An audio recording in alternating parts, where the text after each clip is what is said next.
In 2019, authorities entered an apartment in Osaka after neighbors reported a smell. What they found took 3 weeks to clean, 40 years of accumulated objects, newspapers from 1978, broken appliances that hadn't worked in decades, hundreds of plastic bags inside other plastic bags. The person who lived there was a retired teacher, polite, intelligent, functional in every other area of life. So why couldn't they throw anything away? The answer has nothing to do with laziness and everything to do with something deeply human. Hoarding disorder affects an estimated 2.5% of the population. That's over 190 million people worldwide. But the clinical hoarder is just the extreme end of a much wider spectrum. Studies suggest up to 75% of people have significant emotional attachment to objects they keep, not because they're useful, but because letting go feels impossible. The stereotype is someone dirty, chaotic, overwhelmed, a person who chose to live this way. The reality is that most hoarders are people who started making what felt like completely rational decisions. This might be useful someday. I paid good money for this. This belonged to someone I loved. Each decision taken alone seems reasonable. The problem is that the same mechanism makes everything impossible to discard, one layer at a time, one object at a time, until the house becomes the archive of every decision that felt too costly to reverse. Understanding why requires understanding how the brain encodes memory, emotion, and identity, and what researchers found when they looked inside the hoarder's brain changed everything they thought they knew. The first thing psychology tells us, hoarding has almost nothing to do with the objects themselves. A landmark 2010 study at Yale used brain imaging on hoarders making real-time discard decisions about their own possessions. Two regions lit up dramatically: the anterior cingulate cortex and the insula, areas associated with conflict, pain, and emotional threat. Throwing something away doesn't just feel difficult for a hoarder, it activates the same neural pathways as physical pain. But here's where it gets more nuanced. The effect was nearly absent when hoarders were asked to discard someone else's objects. A hoarder can walk into someone else's cluttered room and feel nothing. They can even advise others to throw things away. The pain isn't about objects in general, it's about their objects, which means the core of hoarding isn't about things, it's about the self.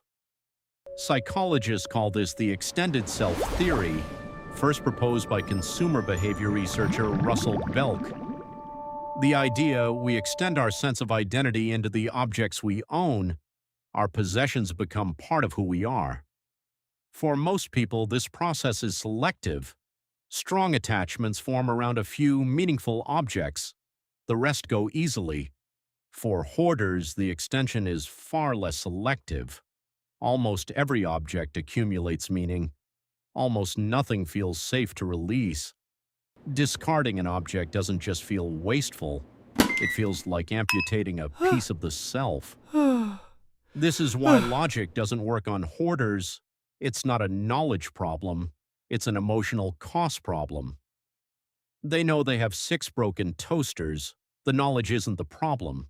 The emotional cost of letting any of them go is. And until you understand that cost, you'll never understand the person behind the clutter.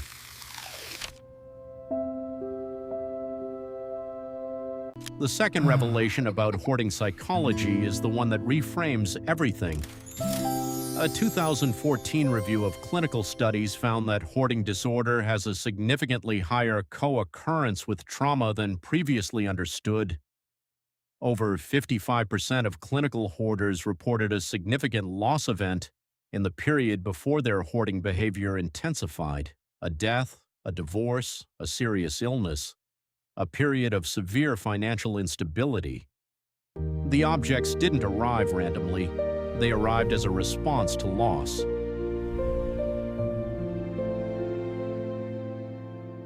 When we experience significant loss, the brain looks for compensatory strategies, ways to create stability in the face of impermanence.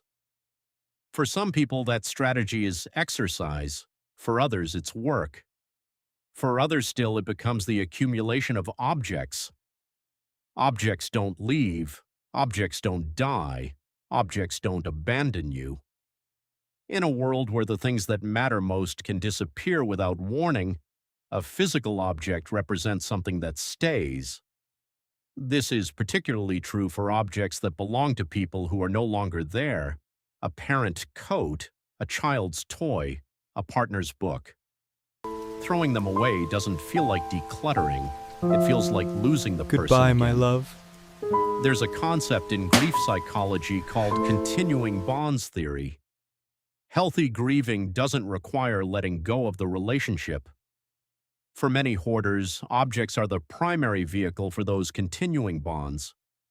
The object is standing in for something the brain hasn't found another way to hold. The third thing psychology reveals about hoarders is perhaps the most overlooked and the most relevant to all of us. Hoarding exists on a spectrum, and most of us are somewhere on it. Think about your phone right now. How many photos do you have? The average smartphone contains over 2,000 photos. How many have you looked at in the last year?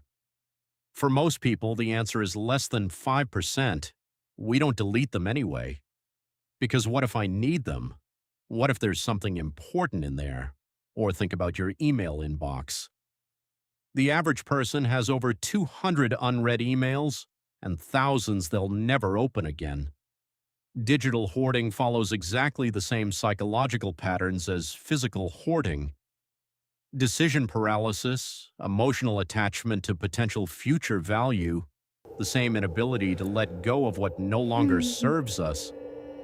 What hoarding reveals is a fundamental feature of human psychology. We are deeply uncomfortable with the irreversibility of loss. Throwing something away is a one-way door. You can't unthrow it. And for a brain that evolved to be cautious about irreversible decisions, that warning signal is very hard to override. Now I want to ask you something directly. Open your wardrobe. How many items of clothing haven't you worn in over a year?